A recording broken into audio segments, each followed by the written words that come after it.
Bonjour, je suis sœur Véronique, religieuse de l'Assomption, et je suis actuellement à la Maison Mère où je suis l'archiviste général de la congrégation. Pour moi, la source de l'espérance, c'est vraiment la confiance qu'on peut placer en Dieu. C'est dans cette confiance en Dieu que s'enracine la force de vivre. D'abord, parce que Dieu prend soin de nous, à chaque instant. Et quand tout ce qui nous arrive, même les choses les plus difficiles ou les plus incompréhensibles, il marche avec nous. Et je crois profondément qu'il donne à chaque personne ce qu'il lui faut pour avancer dans la vie. La deuxième raison de faire confiance en Dieu, c'est que sa création est belle et bonne. Il y a un chant de la liturgie des heures, de la liturgie du Christ roi, que j'aime beaucoup. On y dit que toute chose en Dieu s'achemine vers sa beauté. On peut dire ça de toute personne, de tout élément de la création.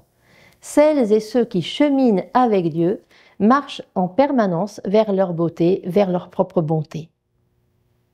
Chaque personne est appelée à vivre la bonté, l'harmonie, l'amour, qui à la fin en Dieu seront vainqueurs. C'est sa promesse. Et donc pour moi, le désir de se donner, de servir, de s'engager pour le bien est une antidote au désespoir. Sainte Marie-Eugénie, la fondatrice des religieuses de l'Assomption, disait que chaque personne a été créée bonne et unique, et qu'en fait, elle a reçu de Dieu l'intelligence, la volonté, le désir pour faire le bien dans le monde. Et elle invitait sans cesse les sœurs à se demander comment elles ont utilisé leur intelligence, leur volonté, leur désir pour agir, comme en un continuel discernement, on pourrait dire. Elle disait aussi « Une espérance droite et ferme, c'est une aile qui nous emporte vers Dieu et nous détache de la terre. » En fait, elle se situait toujours entre enracinement et dégagement.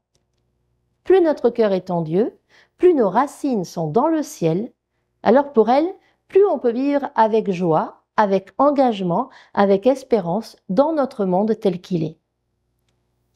En fait, elle nous invite, dans l'espérance, à être à la fois enracinés dans le ciel et enracinés dans ce monde. C'est un mouvement d'incarnation et de résurrection qui est le modèle de l'espérance.